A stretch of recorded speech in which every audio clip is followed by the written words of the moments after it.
तो आदाब, नमस्कार, गुड इवनिंग, सत श्री अकाल। एक बार फिर आप तमाम लोगों का स्वागत है क्राइम तक की कहानी के इस एपिसोड में। उम्मीद है पूरी फैमिली अच्छी होगी, अपना ख्याल रख रही होगी, अपनों का ख्याल रख रही होगी। पिछले कुछ अरसे में मैंने बहुत सारी ऐसी कहानियां सुनाई इस देश में फांसी को लेकर कि फांसी देने में कितना वक्त लगता है। कई लोगों के फांसी की सज़ा इसीलिए क्योंकि वक्त ज़्यादा लग गया, उम्र कैद में सज़ा तब्दील हो गई। और इसी के बाद आज की जब कहानी पर रिसर्च कर रहा था तो एक सवाल मन में ख्याल बनकर आया, और वो ये कि क्या देश जब आज़ाद हुआ था 1947 में, उसके 30-32 साल बाद हमारी जुडिशल सिस्टम, न्यायिक व्यवस्था, अदालतें ज़्यादा बेहतर थीं? जो उस वक्त केस कम हुआ करते थे, या फिर जो मुकदमों का फैसला है वो बहुत जल्दी टाइम पर हो जाया करता था।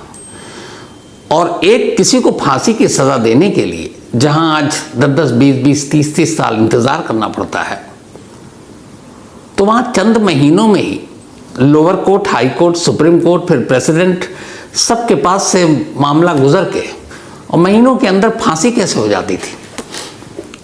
ये जो आज की कहानी है, आप यकीन करें या ना करें, एक कातिल को 1979 में गिरफ्तार किया जाता है और उसकी गिरफ्तारी के बाद अगले 5 महीने में ही उसके ऊपर चार्जशीट दाखिल होती है, अदालत में ट्रायल होता है, फैसला आता है, फिर मामला हाई कोर्ट जाता है, फिर फैसला आता है, फिर मामला सुप्रीम कोर्ट जाता है, फिर फैसला आता है, फिर वो राष्ट्रपति के पास जाता है, फिर फैसला आता है, और 5 महीने के अंदर अंदर उसे फांसी के फंदे पर चढ़ा दिया जाता है और वो मर जाता है। शायद ये उस वक्त की जब मैं बात कर रहा हूँ, वो देश का सबसे यंगेस्ट ऐसा किलर था जिसको फांसी के तख्ते पर ले जाया गया था।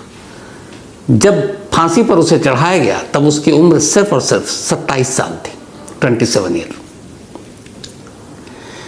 ये कहानी देश के एक ऐसे सीरियल किलर की है जिसने अपने वक्त में लोगों में इस कदर दहशत पैदा कर दिया था कि लोग रात को घरों से निकलते हुए डरते थे। ये वो कहानी है जिसकी वजह से लोग रात को किसी शख्स को कंबल में देखते तो घरों की तरफ दौड़ पड़ते, कोई उस कंबल वाले शख्स के करीब जाने की हिम्मत भी नहीं करता।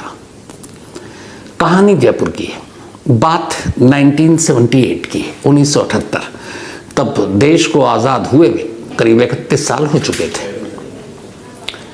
इसी जयपुर शहर में अचानक एक रोज़ एक शख्स की लाश मिलती है। पुलिस को कोई खबर देता है, पुलिस लाश देखती है, पोस्टमार्टम रिपोर्ट आता तो पता चलता है कि उसकी मौत गर्दन की हड्डी टूटने की वजह से हुई। अब वो अनजान शख्स था, इधर उधर जांच होती है, पुलिस को लगता है कि कुछ हुआ होगा, किसी से दुश्मनी हुई होगी। लेकिन गर्दन की हड्डी टूटने के अलावा पुलिस ने देखा कि उसके कान के नीचे काफ़ी गहरी चोटें। खैर, मामला पुलिस ने दर्ज किया, उसके बाद तफ्तीश की, ये कहानी आई गई हो गई। कुछ वक्त के बाद जयपुर से कुछ दूरी पर फिर सड़क किनारे एक और लाश मिलती है। पोस्टमार्टम रिपोर्ट आता है, फिर पता चलता है इसकी मौत गर्दन की हड्डी टूटने से हुई है, और इत्तेफाक से उसके कान के नीचे भी कुछ चोट के निशान थे। कुछ वक्त बीतता है, अब राजस्थान के कुछ और अलग इलाकों में, जयपुर से दूर, ऐसे ही किसी आदमी की लाश मिलती है। फिर उसकी गर्दन की हड्डी टूटी है, कान के नीचे चोट के निशान है। धीरे धीरे ऐसी लाशों की तादाद बढ़ती जाती है, लेकिन थाने अलग अलग हैं, इलाका अलग अलग है। इसलिए उस वक्त की पुलिस ने इन सारे केस की कड़ियों को एक साथ जोड़कर इसकी तफ्तीश नहीं की। हर एक को लगा कि उस पुलिस स्टेशन का मामला है, उस पुलिस स्टेशन का मामला है, जो आज भी हमारे देश में होता है। कम्युनिकेशन ठीक से नहीं हो पाता, उसकी वजह से बहुत सारे केस बहुत देर में सुलझते हैं। तो खैर, एक के बाद एक कत्ल हो रहा है, लेकिन कोई ये नहीं सोच रहा कि इन सारे कत्ल के तार कहीं ना कहीं जाकर एक साथ जुड़ते हैं। न किसी ने दिमाग लगाया, ना सोचा कि कत्ल के तरीके, कत्ल के पैटर्न को अगर देखा जाए तो पता चल सकता है। धीरे धीरे करके 10, 12, 15, 20 ऐसी ही लाशें मिल गई। अब जब 10-20 लाशें मिली तो उस वक्त शायद मीडिया में भी क्राइम की खबरें उतनी ज़्यादा उस पर तवज्जो नहीं दिया था। सिंगल कॉलम खबर छप रही थी, जो राजस्थान के जो भी है अखबार थे, नेशनल न्यूज़पेपर में जो दिल्ली से छपते थे, उसमें तो इस खबर ने अपनी जगह ही नहीं बनाई, उसको जगह बनाने लायक समझा ही नहीं गया। तो जब एक एक कर ये लाशें मिलती गई तो किसी सीनियर या आला पुलिस अफसर की जयपुर में बैठे हुए नजर पड़ी उसी एक छोटी सी खबर पर। तो उसने देखा कि ये लिखा हुआ है कि ऐसी और भी लाशें मिली थी। रिपोर्टर ने भी एक मतलब डिटेल में जाने के बाद एक शॉर्ट रिपोर्ट बना के रख दी। लेकिन उस आला पुलिस अफसर के दिमाग में आया कि यार ये पैटर्न एक तरह से ये कत्ल हो रहा है, तो इसके पीछे क्या हो सकता है। अब उन्होंने इस बारे में अपनी टीम को लगाया और कहा कि देखो। अब जब ये बात पुलिस के कानों तक पहुंची और उस जर्नलिस्ट को भी पता चला, तो फिर अखबार में आया पहली बार कि एक अजीब सिरफिरा सीरियल किलर घूम रहा है और अब तक वो 15-20 लोगों को मार चुका है। जब ये खबर आई, इत्तेफाक से उसके कुछ दिन के बाद फिर एक लाश मिली। अच्छा, इस खबर में ये भी थी कि मारने का तरीका एक गर्दन की हड्डी टूट जाती है, कान के नीचे किसी वजनी चीज़ से मारा जाता है, और जो जख्म के निशान है उसको देखकर डॉक्टरों का मानना था कि शायद ये कोई हथौड़ा होगा, हैमर। तो अब ये हो गया कि अखबार में फिर खबर छपी। अब धीरे धीरे लाशों की तादाद बढ़ रही है, इधर अखबार में खबर भी आ गई। अब लोगों तक, आम लोगों तक खबर पहुंची कि राजस्थान के अलग अलग इलाकों में ऐसी लाशें मिल रही हैं। और चूंकि सबके कान के नीचे यहाँ पे और ये चोट थे, तो कनपट्टी जो होती है वो उसके इर्द गिर्द सारे चोट के निशान थे। तो इसके बाद एक अखबार ने इस अनजाने कातिल को एक नाम दे दिया, कनपट्टी मार सीरियल किलर। अब जैसे ही कनपट्टी मार सीरियल किलर दिया, तो इस नाम से बाकी लोग उसको जानने लगे। अब इसी दौरान में पुलिस की भी टीम लगी हुई, जहाँ जहाँ से लाशें मिलती, एक पैटर्न बन गया कि ये घर के अंदर या और कहीं पे कत्ल नहीं करता, बल्कि सुनसान सड़क पर कोई जा रहा होता है, कोई बैठा हुआ होता है, उसी को मारता है। तो हर जगह अलर्ट, सड़क पे गश्त बढ़ा दी गई, बट कोई फ़ायदा नहीं। इधर लाशों की तादाद बढ़ती जा रही है, 20, 30, 40 हो गए, 50 का आंकड़ा पार कर गया, क्योंकि पैटर्न एक था, उन सारी लाशों को एक साथ जोड़ा गया। अब धीरे धीरे रिपोर्ट आई और पता चला इनमें से कुछ लोग ऐसे थे जिस पर यह हमला हुआ, वो नसीब वाले थे, बच गए, और वो झुके और उस वार से बचे और वहाँ से भाग लिए। तो ऐसे 2-4 इंसिडेंट हो गए। जब ये हुआ तो फिर पुलिस को पता चला, चूँकि कनपट्टी मार की दहशत फैल चुकी थी। तब उसने पहली बार कुछ 2-3 विटनेस आए और उन्होंने कहा कि हाँ, उन्होंने देखा एक शख्स अंधेरे में बैठा हुआ है सड़क किनारे, और देख के लगता नहीं कोई इंसान बैठा हुआ, क्योंकि वो पूरी तरह से कंबल के अंदर है, अपने आप को छुपा कर रखा हुआ है। तो बस ऐसा लग रहा है कंबल है या कोई गठरी से रखी हुई है। तो मैं जैसे ही उस कंबल के पास से या गठरी के पास से गुजरा, अचानक उस कंबल में हरकत हुई, एक शख्स खड़ा हुआ, उसके हाथ में हथौड़ा था और उसने मेरी कान के नीचे मारने की कोशिश की। मैं झुका, उसका बेतहाशा दौड़ गया, वो भी दौड़ा लेकिन फिर रुक गया और मैं बच के आ गया। जयपुर के करीब एक दूसरी जगह पर सेम इंसिडेंट हुआ, वहाँ पे भी एक चश्मीदा आया, उसने पुलिस को, क्योंकि अब तक ये बात कनपट्टी मार वाली फैल रही थी, तो उसने कहा मैंने भी देखा सड़क किनारे अंधेरे में एक कंबल जैसी कोई बोरी रखी हुई थी, जैसे कंबल में लपेट कर कोई सामान रखा गया, और मैं जब गया तो कंबल में हलचल हुई। अचानक वो खड़ा हुआ, उसके हाथ में हथौड़ा, और उसने मुझे कान के नीचे मारने की कोशिश की। मैं दौड़ा और बच गया। तब ये जब 3-4 ऐसे विटनेस सामने आए और उन्होंने बताया, तो अब ये हुआ कि जो भी ये कातिल है वो कंबल में अपने आप को ढककर बाहर निकलता है रात के अंधेरे में, और ऐसे लोगों को अपना शिकार बनाता है, जो तन्हा हो, अकेले हों, लेट जा रहे हों, उनके साथ कोई ना हो और उस जगह पर कोई और दूसरा शख्स भी ना हो। तो ये भी छोटी छोटी इन्फॉर्मेशन मिली पुलिस को। तब ये सारी रिपोर्ट भी हुई, तो पता चला कि ये जो कनपट्टी मार कातिल है ये कंबल में निकलता है। अब जैसे ये बात फैली, कंबल को लेके दहशत। अब अगर ठंड आई तो लोग, ये तो जैकेट वैकेट की सारी चीज़ें हैं, आप अभी भी जाएं गांव छोटी जगहों पर तो लोग चादर कंबल यही ओढ़ कर निकल लेते हैं। तो ठंड के मौसम में कंबल में कोई रात को जा रहा है जेन्युइन, उसको देखकर लोग डर जाते थे और भागने लगते थे कि ये कनपट्टी मार है। तब कंबल से भी लोग डरने लगे। अंधेरा होने के बाद घरों में लोगों को कहा जाने लगा कि तुम सुनसान रास्ते पर मत जाओ और अगर जाना ज़रूरी है तो 2-4 लोग इकट्ठे जाओ। तो पूरे जयपुर और उसके इर्द गिर्द इस कनपटीमार और इस कंबल वाले कातिल की दहशत फैल गई। अब पुलिस के लिए भी बड़ा चैलेंज, इधर पुलिस तफ्तीश कर रही है, चश्मदीद मिल रहे हैं, उधर लाशों की गिनती बढ़ती जा रही है। अब वो 50 से 60 हो गया, 60 के बाद भी गिनती जारी है। अब पहली बार ये खबर राजस्थान जयपुर से दिल्ली पहुंची। अब दिल्ली में सेंट्रल गवर्नमेंट तक भी ये बात पहुंची। तो ये हुआ कि यार ऐसा कौन है जो 50-60 लोगों को इस तरीके से मार रहा और पूरी पुलिस फोर्स जो है उसको पकड़ नहीं रही है। इस दौरान में राजस्थान पुलिस ने फिर स्पेशल टीम बनाई इस कनपटीमार को पकड़ने के लिए कि कोई क्लू ऐसा नहीं मिल रहा जो कातिल तक पहुंचा दे, सिवाय इसके कि कुछ चश्मदीद थे। आखिरकार फिर एक पुलिस अफसर ने कहा, रात का तो अंधेरा था, लेकिन उन्होंने कहा चलो कद काठी के हिसाब से जो भी तुमने देखा, क्योंकि 2-3 ने बताया कि जब वो दौड़ा तो कंबल ओढ़कर तो दौड़ नहीं सकता था क्योंकि उसको कुछ देखना भी था, तो कंबल उसके सर से सरका, और जब वो सरका तो दौड़ा था, तो उन लोगों ने वहाँ पे कुछ रोशनी थी उसमें उसका चेहरा देखा। तो जितने भी चश्मदीद थे सबको अलग अलग बुलाया गया और सबसे अलग अलग कहा गया तुम हुलिया बताओ। अब उस वक्त टेक्नोलॉजी इतनी एडवांस नहीं थी, लेकिन स्केच पुराने दौर से चला आ रहा है, आज से नहीं, बाबा आदम के ज़माने से। तब ये हुआ कि भाई तुम हुलिया बताओ और हमारे आर्टिस्ट स्केच बनाएंगे। तो जितने भी चश्मदीद थे उन सबको अलग अलग बिठाकर अलग अलग स्केच आर्टिस्ट के पास बैठा दिया गया और कहा गया हुलिया बताओ। अब उस कंबल वाले कनपटीमार गुमनाम कातिल के स्केच बन रहे हैं। स्केच बनना शुरू हुआ, अलग अलग जब स्केच को देखा गया तो लगभग सारे विटनेस ने जो हुलिया बताया था वो सेम वैसा ही था, थोड़ी 19-20 का फर्क अलग था, लेकिन उन्होंने देखा और जो चेहरा था उसको देखकर लग रहा था कि ये कोई बहुत यंग लड़का है। जो उन्होंने हुलिया बताया उससे भी लगा कि यंग है। फिर उन्होंने बताया जिस तरीके से वो दौड़ रहा था, तो एक मिडिल एजेड इंसान के दौड़ने का ये स्टाइल, रफ्तार अलग होती है। एक यंग लड़का, उसके दौड़ने का अलग होता है, वो पूरी एनर्जी से दौड़ता है। तो दौड़ते हुए चेहरा देखकर ये सारी चीज़ें जो बनाई गई, तो फिर पुलिस इस नतीजे पर पहुंची कि ये जो भी सीरियल किलर है इसकी उम्र ज़्यादा नहीं है, 25-30 के बीच का होगा। लेकिन कौन, ये सवाल अब भी बड़ा था।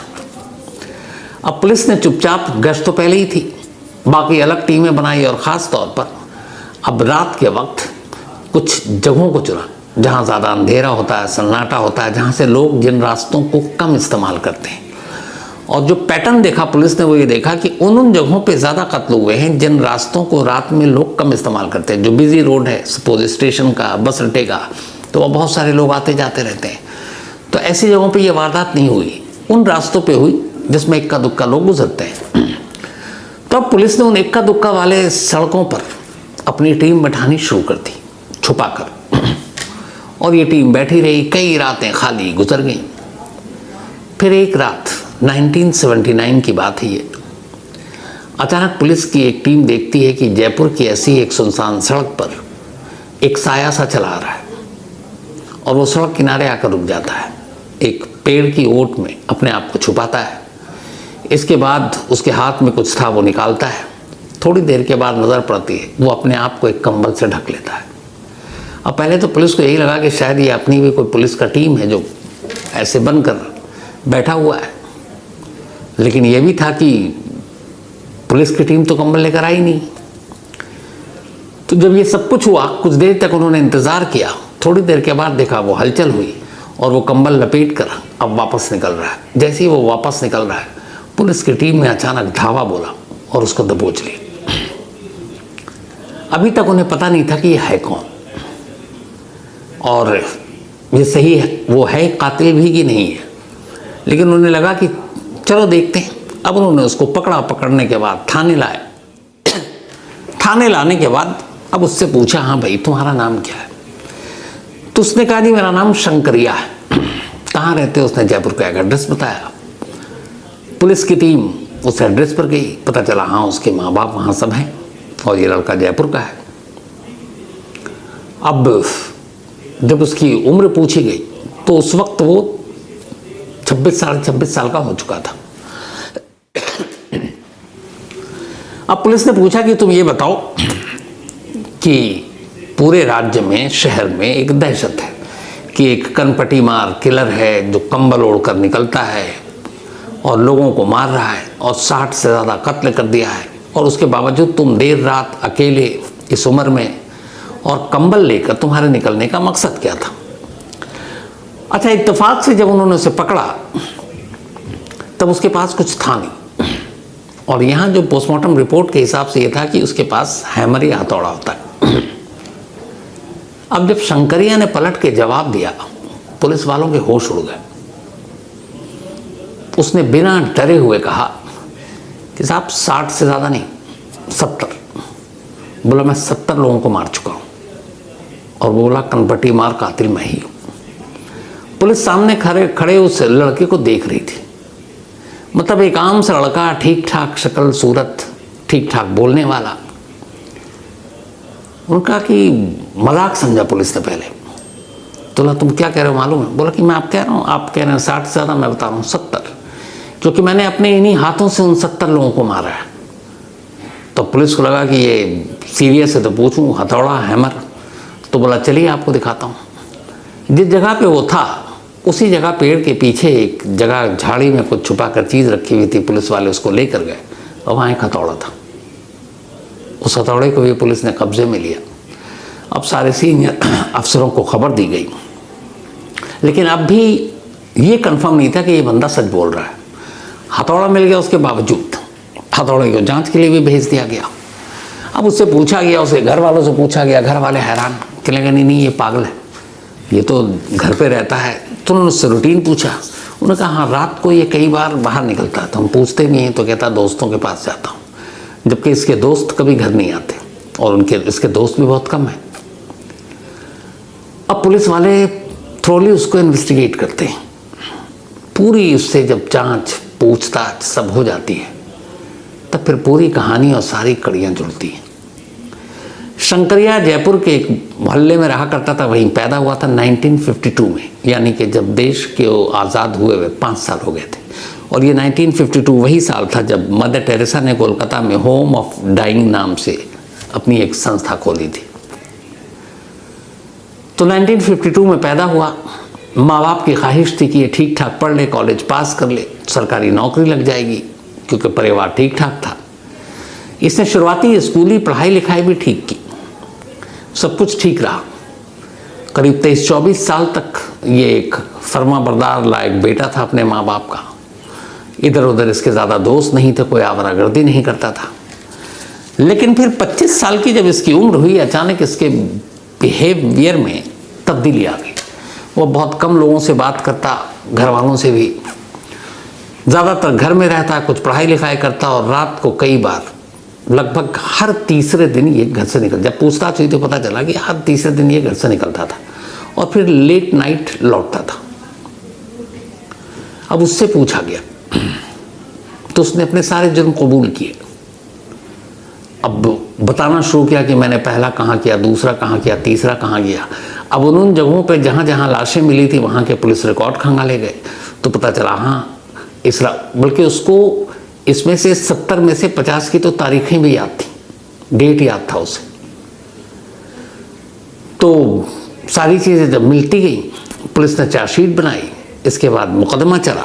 मुकदमा चलने के बाद 70 कत्ल के लिए इसके खिलाफ चार्जशीट तैयार हुई, लेकिन पुलिस 63 इन 70 में से 63 ही लाशों के बारे में ज़रूरी सबूत अदालत के सामने रख पाई। 1979 में ये शुरुआत में एकदम पकड़ा गया था, मतलब शायद जनवरी का पहला हफ्ता था 1979। जब इसकी गिरफ्तारी की खबर आई और इसकी ये कि इकरार जुर्म हाँ मैंने ये मारा है, तब जयपुर से लेकर दिल्ली तक ये खबरें छपी।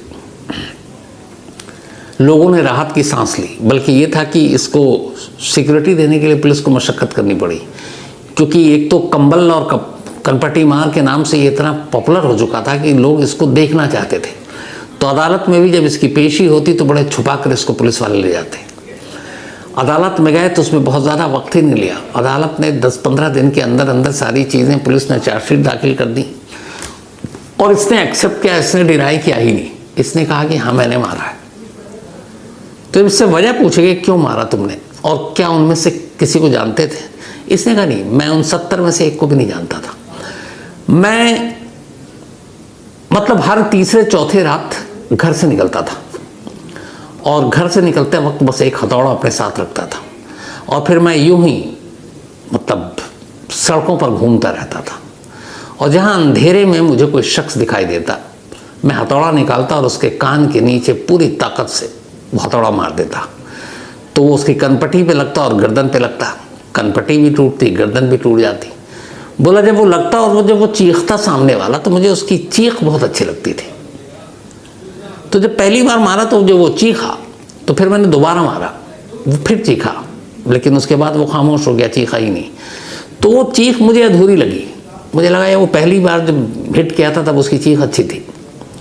जब मैं लौट आया बट फिर मुझे लगा कि कुछ मिसिंग है और मेरे दिमाग में ये था कि वो चीख फिर से सुनना। ऐसा लग रहा था जैसे कोई संगीत या धुन या क्या है। तो बोला बस 2 दिन रुका, फिर मुझसे रहा नहीं गया, मैं फिर निकला। फिर मैंने एक शख्स को देखा और अंधेरे में निकला और चूंकि उसको पहली बार मुझे ये मालूम नहीं था कि कहाँ पे मारना है, बस सर के पास मारना है इतना तो पता था। लेकिन जो चीखा था तो मुझे लगा था कि मैंने उसको कनपट्टी के पास मारा है और गर्दन के पास, तो वहाँ से उसने ज़्यादा बेहतर तरीके से चीखा। इसलिए अगले शिकार को मैंने जानबूझ कर वहीं मारा और वो भी वैसे ही चीखा और उस चीख को फिर सुनकर मुझे बड़ा अच्छा लगा। बोला फिर तो ये हो गया कि मुझे उन लोगों की चीखें अच्छी लगती, इसके अलावा मुझे कुछ अच्छा ही नहीं लगता। तो बस मैं हर तीसरे चौथे दूसरे 5वीं रात निकल लेता और कई बार ऐसा भी हुआ कि निकला और खाली हाथ लौटना पड़ा, क्योंकि कुछ शिकार मिले सन्नाटे में, लेकिन उनके साथ 1 से ज़्यादा लोग थे और मुझे लगा 1 से ज़्यादा लोगों में मैं पकड़ा जाऊंगा, फिर मुझे ये लोग मारेंगे। तो एक को मारना मेरे लिए आसान था, 2-4 लोगों के बीच में जाकर नहीं मार सकता था। तो इसने कहा सिर्फ उन चीखों को सुनने के लिए, क्योंकि वो चीख सुनकर मुझे मज़ा आता था और मैं इसी मज़े के चक्कर में एक एक कर 70 लोगों को मार डाला और अगर न पकड़ा जाता तो मालूम नहीं है गिनती कहाँ जाती। ये बात उसने अदालत में भी कही, चार्जशीट में भी थी। अदालत ने जब सुना तो उससे यकीन नहीं हुआ कि इसकी उम्र उस वक्त 26.5 साल के करीब थी। महीने से पहले ही लोअर कोर्ट ने उसको सजाए मौत दे दी। वो फिर राजस्थान हाई कोर्ट पहुंचा। हाई कोर्ट ने भी 70 लाशें सब कुछ सजाए मौत दे दी। इसके बाद सुप्रीम कोर्ट पहुंचा। सुप्रीम कोर्ट ने भी सजाए मौत दी। प्रेसिडेंट के पास मर्सी पिटीशन दाखिल की गई, वो रिजेक्ट हो गई और ये सब कुछ 4.5 महीने के अंदर हुआ। सब कुछ निर्भया वाला आपको सुनाया था कि 10 साल तक कैसे घुमाया गया, यहाँ कुछ नहीं, 4.5 महीने। 16 मई 1979, ये 1979 जनवरी में अरेस्ट हुआ और 1979 16 मई जयपुर सेंट्रल जेल में शंकरिया उर्फ कनपट्टी मार को फांसी के तख्ते पर चढ़ाया गया और उसे फांसी दी गई। जब उसे फांसी दी गई तब उसके जो आखिरी शब्द थे वो ये थे कि मैंने खामख़ा मज़े के लिए इतने लोगों को मार दिया, मेरे जैसा कभी मत बनना। ये उसकी लाइनें थी 2 कि मैंने खामख़ा मज़े के लिए इतने लोगों को बेवजह मार दिया, मेरे जैसे मत बनना। इसके बाद उसे फांसी के तख्ते पर लटका दिया गया जयपुर सेंट्रल जेल में 16 मई 1979। उस वक्त जब ये चढ़ा तब पूरे 27 साल का भी नहीं हुआ था और 79 में फांसी पर चढ़ने वाला ये देश का सबसे कम उम्र का सीरियल किलर था। तो कत्ल करने के बहुत सारे वजह होते हैं, ऐसे अजीब वजह भी होते हैं। तो ये थी आज की कहानी। अब आपसे मुलाकात होगी कल रात 9 बजे किसी नई कहानी के साथ। तब तक अपना और अपनों का ख्याल रखिएगा। Thank you very much.